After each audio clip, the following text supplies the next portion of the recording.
Assalamualaikum warahmatullahi wabarakatuh.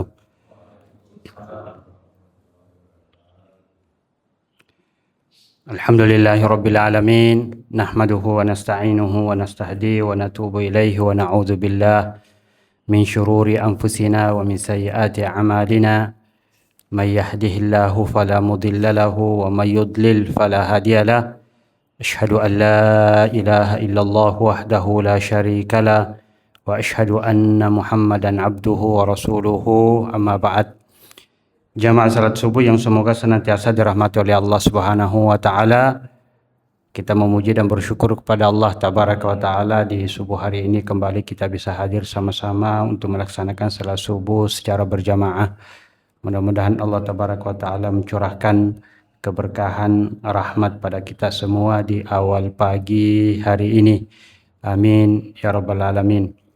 Salam salawat semoga senantiasa tercurah pada Nabi kita Muhammad sallallahu alaihi wasallam.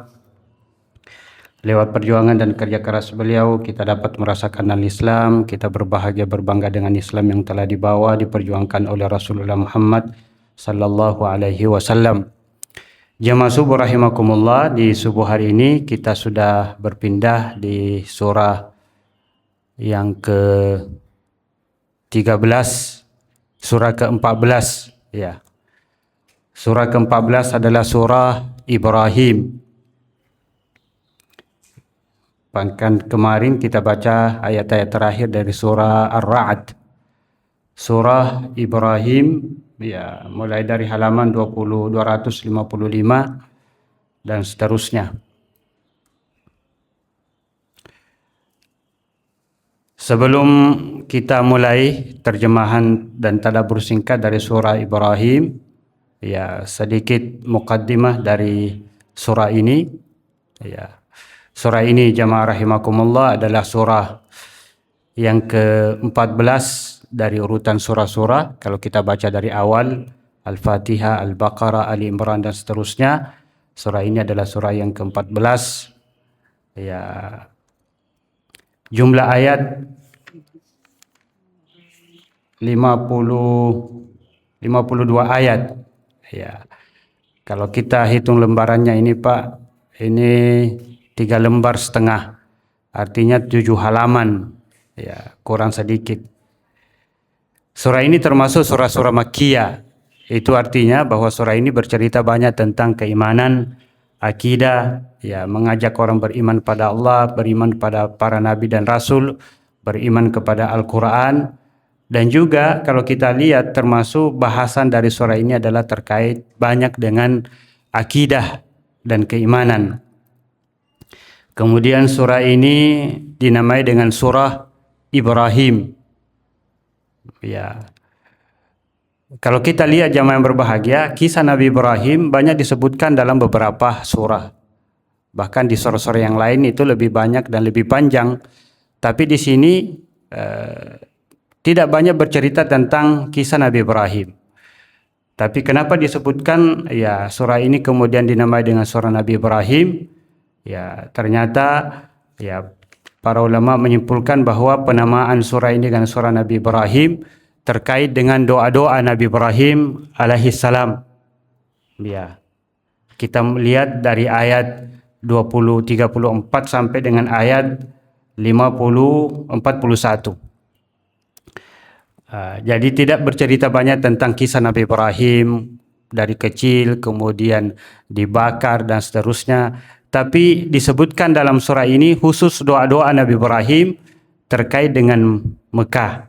Ya, mulai dari ayat 34 kita lihat jamaah yang berbahagia, kata Allah Subhanahu wa taala, "Wa idz qala Ibrahim rabbi ja'al hadzal balada amina wa junubni wa baniya an na'budal asnam." Dan Nabi Ibrahim, ingatlah ketika Nabi Ibrahim berdoa dan berkata, "Rabbi ja'al hadzal balada amina." Ya Allah, jadikanlah negeri ini negeri yang aman, sentosa. Negeri itu maksudnya adalah negeri Mekah. Ya, Mekah. Wa janubni wa baniya an na'budal asnam, dan jauhkanlah saya ya Allah dan para keturunanku dari menyembah berhala. Kita kenal dalam sejarah Nabi Ibrahim saat itu adalah orang menyembah patung, ya berhala-berhala, bahkan disebutkan bahwa ayahnya termasuk pembuat patung.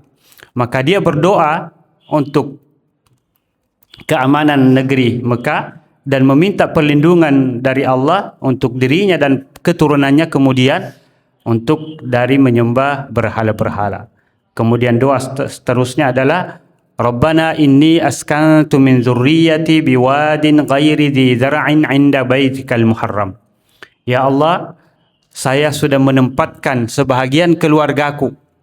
Kata para ulama, sebagian keluarganya itu maksudnya adalah Siti Hajar dan Ismail alaihissalam di tempat yang tandus, tidak ada tanaman, tidak ada tumbuhan, maksudnya negeri Mekah.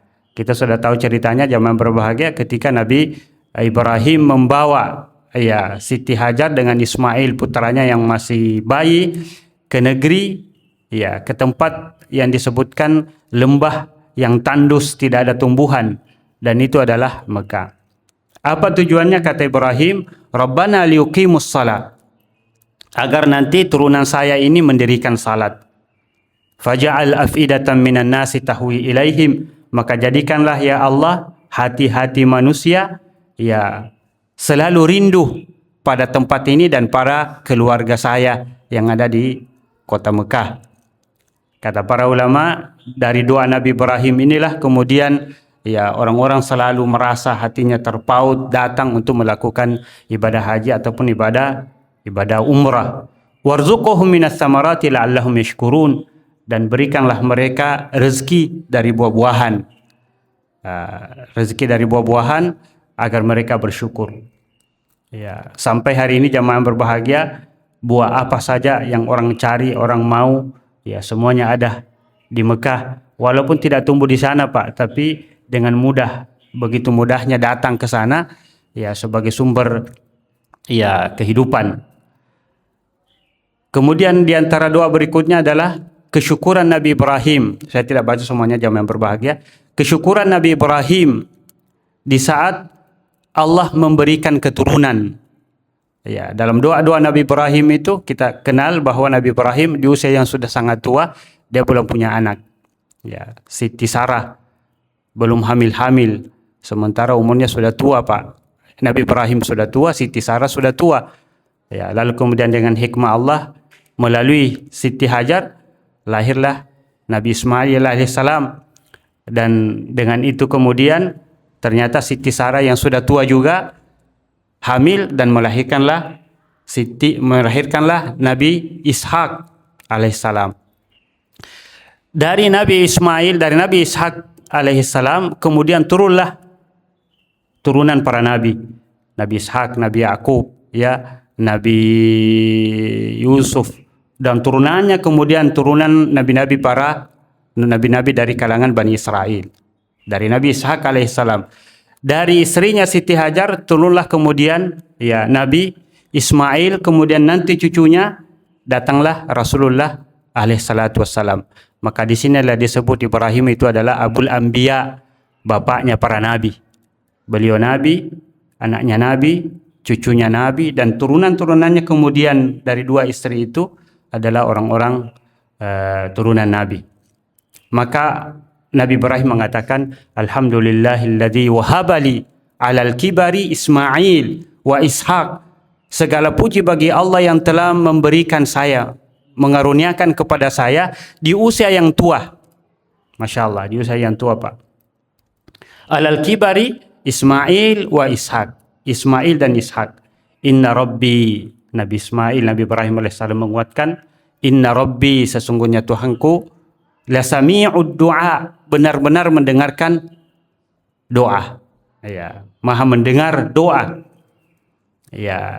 Ini kata alhamdulillahirabbil alamin, alhamdulillah, pujian dalam bentuk doa. Kemudian doa Nabi Ibrahim setelah kemudian adalah Rabbi ja'alni muqimas salati wa min dzurriyyati rabbana wa taqabbal du'a. Ya Allah, jadikan saya dan turunanku muqimas salah, orang-orang yang mendirikan salat. Doa Nabi Ibrahim ini bisa menjadi doa untuk kita semuanya selalu baca. Ya, Nabi Ibrahim doanya Pak, yang pertama untuk dirinya, yang kedua untuk keturunannya, keluarganya, dan yang ketiga nanti di bawahnya itu adalah orang-orang beriman semuanya. Ya. Rabbi ja'alni, ya Allah jadikan saya. Muqimas salah, orang-orang yang mendirikan salat. Kita sudah sering dengarkan apa mendirikan salat, bukan sekedar melaksanakan. Wa min dzurriyyati, dan turunanku, generasiku, ya anakku, cucuku dan seterusnya. Rabbana wa taqabbal doa, ya Allah terimalah doa saya. Doa terakhir, Rabbana ighfirli, ya Tuhanku ampuni saya, wali walidayya, dan kedua orang tuaku, walil mu'minina, dan orang-orang beriman semuanya, baik laki dan perempuan. Ya, ulama menyebutkan inilah seorang muslim sesungguhnya, ya karakternya, sifatnya ketika dia berdoa, ya bukan saja dirinya, bukan saja keluarganya, ya tetapi untuk manusia semuanya. Dan doanya adalah tentu untuk pertama untuk dirinya, Rabbi ghafirli, ya Rabbi ja'alni, lalu kemudian orang lain, zurriyati, turunanku, wali walidayya, kedua orang tuaku, walil mu'minina, dan orang-orang mukmin semuanya. Ya, dari inilah ya nama surah ini kemudian disebut dengan nama surah Ibrahim. Dan ketika Allah menyebutkan kata Ibrahim di dalam Al-Quran, ya baik dalam surah ini ataupun di surah-surah yang lain, tidak ada ya yang Allah maksud kecuali Nabi Ibrahim alaihissalam. Ya, ini jamaah yang berbahagia penamaan surah ini. Kita baca awal surah, ya kita baca 5 ayat secara singkat. A'udzu billahi minasyaitonir rajim. Bismillahirrahmanirrahim. Alif lam ra. Alif lam ra, dalam tafsiran alif lam ra dengan ayat-ayat muqatta'ah. Ayat-ayat muqatta'ah itu adalah ayat-ayat yang berupa huruf-huruf terpotong di awal beberapa surah. Alif lam mim, alif lam ra, ain sin qaf, qaf, taha, dan seterusnya. Ya, disebut dengan huruful muqatta'ah. Cara membacanya terpotong, tidak nyambung. Alif, ya, alif lam ra. Tidak dibaca ala ra. Ya, alif lam mim ra, itu artinya terpotong-potong, bukan ala ma ra. Ya. Kata ahli tafsir jamaah yang berbahagia, alif lam ra itu ada yang menyerahkan maknanya pada Allah, Allah yang Maha Tahu. Tapi yang paling banyak para ulama menyebutkan bahwa itu adalah isyarat bahwa Al-Quran itu terdiri dari huruf-huruf hijaiyah. Kitabun, kitab, maksudnya Al-Quran, atau itulah kitab Al-Quran. Anzalnahu, kami telah turunkan dia, ilaika, kepadamu Muhammad, litukhrija, agar engkau mengeluarkan an-nasah, manusia, minadh-dhulumati, dari kegelapan, ilan nuri, kepada cahaya. Ini Pak, kalimat-kalimat sudah sering berulang ya. Begitu kita baca, hampir kita sudah tahu mananya. Kitabun, kitab Al-Quran, anzalnahu, kami telah turunkan, ilaika, kepadamu Muhammad, litukhrija, agar engkau mengeluarkan manusia dengan Al-Quran itu, minadh-dhulumati, dari kegelapan, ilan nuri, kepada cahaya, cahaya al-Islam, biizni rabbihim, biizni, dengan izin, rabbihim, Tuhannya. Artinya engkau Muhammad tidak bisa mengeluarkan mereka walaupun membaca Al-Quran, membawa Al-Quran, kecuali dengan izin Allah tabaraka wa ta'ala.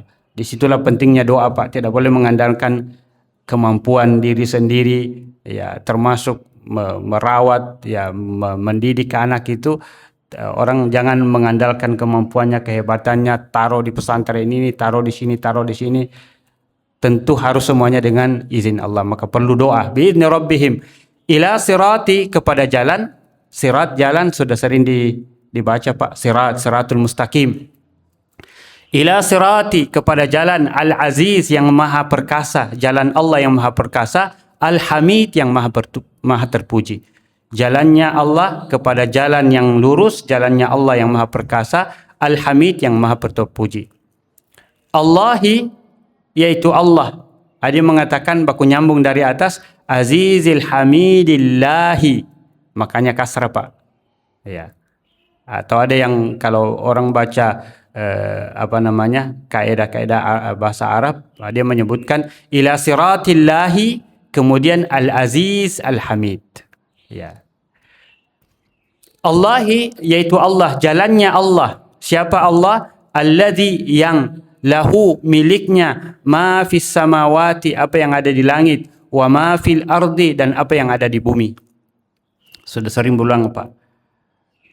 Yang miliknya lah Allah, ma fis samawati, apa yang ada di langit, wa ma fil ardi, apa yang ada di bumi, wa wailun, dan kecelakaanlah. Ada waw dua Pak. Wa itu adalah waw ataf, kata nyambung, kata sambung. Tapi wailun itu satu kata, wail. Ada yang menerjemahkan neraka, kecelakaan, kehancuran. Wailun, kehancuran. Neraka. Wa wailun, dan nerakalah, kehancuranlah.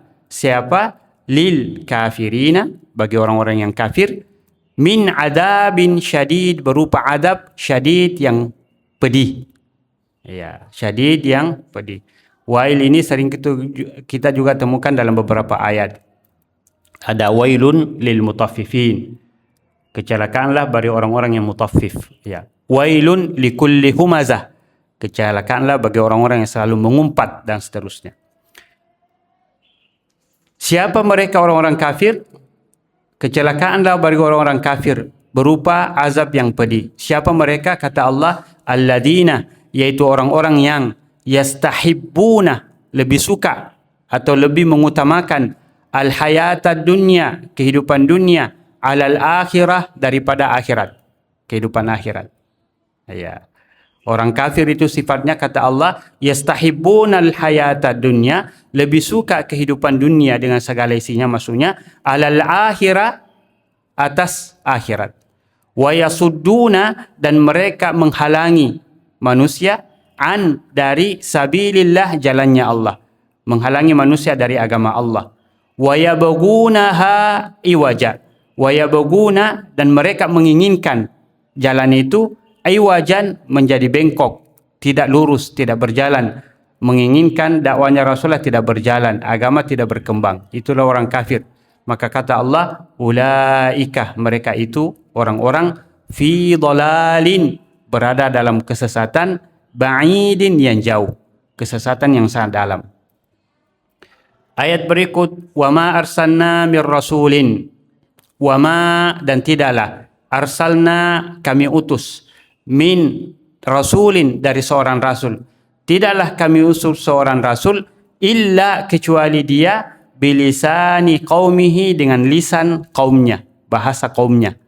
Ya, kita kenal dalam sejarah itu bahwa nabi-nabi terdahulu itu semua dari kalangan kaumnya, dengan bahasa kaumnya supaya mudah fahami. Kecuali Rasulullah SAW diutus dengan bahasa Arab, tapi itu untuk seluruh manusia. Mungkin ada orang bertanya, kenapa Nabi sebelumnya dengan bahasa kaumnya? Kenapa dengan umat tertentu, kaum tertentu? Kenapa Rasulullah diutus dengan semua manusia, tetapi bahasa Arab, bahasa tertentu? Ya, kata para ulama, bahasa Arab itu dimudahkan. Mudah Pak bahasa Arab. Ya, jadi betul bahwa Al-Quran diturunkan dengan bahasa Arab, Nabi Rasulullah diutus dengan orang yang berbahasa Arab, tapi bahasa Arab kemudian Allah mudahkan. Walaqad yassarnal Qur'ana lidzikri, dan kami telah mudahkan Al-Quran itu untuk dibaca, diingat melalui bahasa Arab. Dengan bahasa Arab ini Allah mudahkan semua lisan manusia di alam raya ini. Ya, orang Cina bisa bahasa Arab Pak. Jangan anggap orang Cina itu tidak bisa bahasa Arab, pasti juga. Bahkan orang orang Korea, hebat-hebat itu bahasa Arabnya orang Korea. Apalagi orang Indonesia, ya. Orang Kayu Agung, hebat-hebat bahasa Arabnya. Nah, bacaannya apalagi, qiraati. Dan semua bahasa kita sudah hampir bahasa Indonesia Pak. Ya, bahasa kita musyawarah kah, kursi kah, apa, ya. Cuma kan kadang tidak diperhatikan. Sehingga luput kalau itu adalah bahasa Arab. Kata Allah Subhanahu wa taala, "Wa ma arsalna mir rasulin illa bilisani qaumi." Tidaklah kami mengutus seorang rasul kecuali dengan lisan kaumnya, umat terdahulu, ya.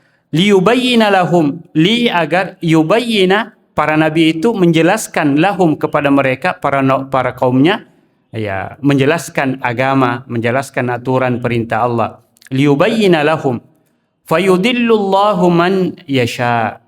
Lalu kemudian yudillullah, Allah sesatkan, man yasha, siapa yang dia kehendaki. Wa yahdi, dan Allah beri petunjuk, man yasha, man siapa, yasha yang dia kehendaki. Perlu diingat, kata ini sering ditafsirkan para ulama. Allah menyesatkan orang yang dia kehendaki, dan Allah memberi petunjuk bagi orang yang dia kehendaki. Itu setelah Allah perlihatkan, tahu bahwa orang ini memang tidak ada jalan untuk beriman. Sudah ada Al-Quran, sudah ada ayat, sudah ada yang bacakan, sudah ada Rasulullah, tetapi tetap saja menolak dia, tidak mau menerima, maka Allah menutup hatinya. Khatamallahu ala qulubihim, menutup hatinya, pendengarannya, matanya. Ya, bukan karena dari awal Allah ingin menyesatkan mereka, tidak.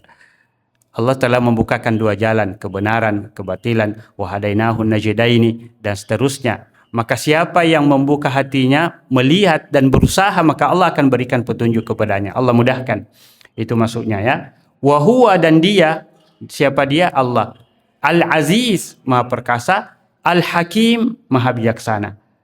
Ya. Biasanya Pak, ayat-ayat di akhir ayat itu, ya, itu adalah sifat-sifat Allah. Al-Aziz, Al-Hamid, Al-Hakim, As-Sami', Al-Basir, dan seterusnya. Ayat berikut. Walaqad arsalna, dan kami telah mengutus Musa alaihi salam. Di antara kaum tadi yang Allah utus kepada mereka nabi adalah kaum Musa. Walaqad arsalna, dan sungguh telah arsalna, kami utus Nabi Musa alaihi salam, bi ayatina, dengan ayat-ayat kami, bukti-bukti, mukjizat, agar akhrij, wahai kaumku, atau agar dia Musa mengatakan kepada kaumnya, akhrij, ya, Allah mengatakan kepada Nabi Musa, akhrij, keluarkanlah, selamatkanlah, qaumaka, kaummu, wahai Musa, minadh dhulumati, dari kegelapan-kegelapan, ilan nuri, kepada cahaya. Cahaya tadi adalah agama Allah, ya. Dan semua rasul nabi yang Allah utus, Allah kirim, itu selalu Allah katakan kepadanya, keluarkanlah umatmu manusia dari kegelapan. Kegelapan itu maksudnya kekufuran, kepada cahaya, beriman kepada Allah. Wa dzakkirhum, Allah mengatakan keluarkan kaummu dari kegelapan kepada cahaya. Wa dzakkirhum, dan ingatkan mereka, wahai Musa, dzakkirhum, mereka umatmu, bi ayyamillahi, dengan hari-hari. Ayyam jamak dari kata yaum. Bi ayyamillah, dengan hari-hari Allah. Inna fi dzalik, sesungguhnya pada demikian itu, la ayatin, benar-benar ada tanda-tanda kuasa Allah, likulli, bagi orang-orang, bagi tiap-tiap, sabarin, yang banyak sabar, syakurin, yang banyak bersyukur. Saya ingatkan yang terakhir Pak, kata Allah, ingatkan, sungguh telah kami mengutus Musa dengan ayat-ayat kami, an akhrij, agar kami katakan, atau Nabi Musa, kami katakan kepada Nabi Musa, akhrij qaumaka minadh dhulumati ilan nur, keluarkan umatmu dari kegelapan kepada cahaya. Wa dzakkirhum bi ayyamillah, ingatkan mereka dengan hari-hari Allah. Hari-hari Allah itu nanti Pak, kalau kita buka tafsir, itu maksudnya adalah ingatkan umatmu Musa dengan kaum-kaum sebelum umatmu yang telah kami berikan nikmat, dan yang telah kami hukum karena tidak bersyukur akan nikmat tersebut.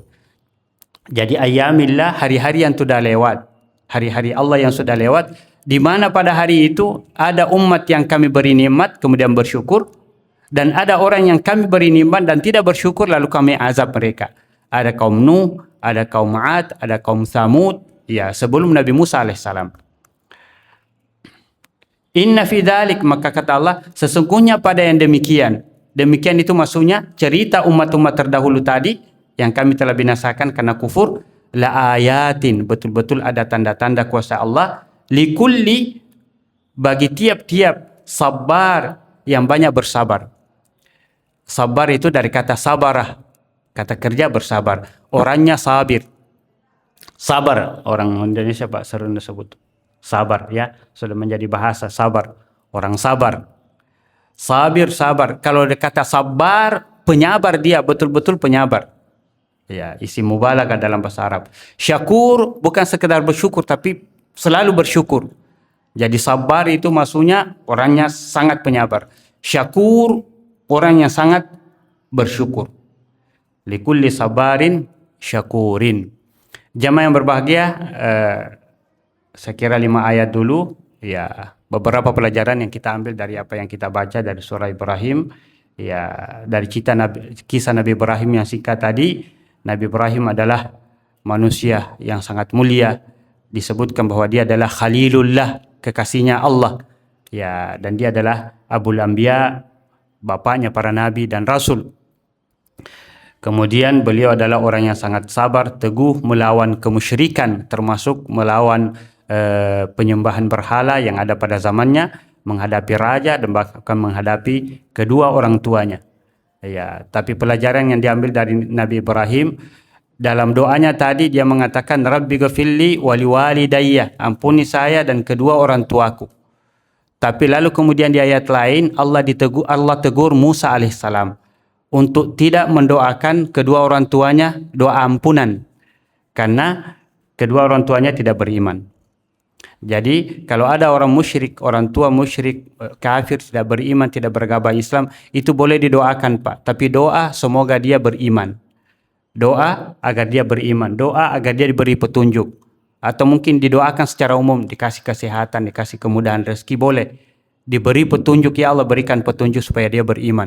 Tapi tidak boleh didoakan supaya dia diampuni, atau sudah meninggal supaya dia diampuni. Tidak. Nabi Ibrahim ditegur, ya, innahu laisa min ahlik.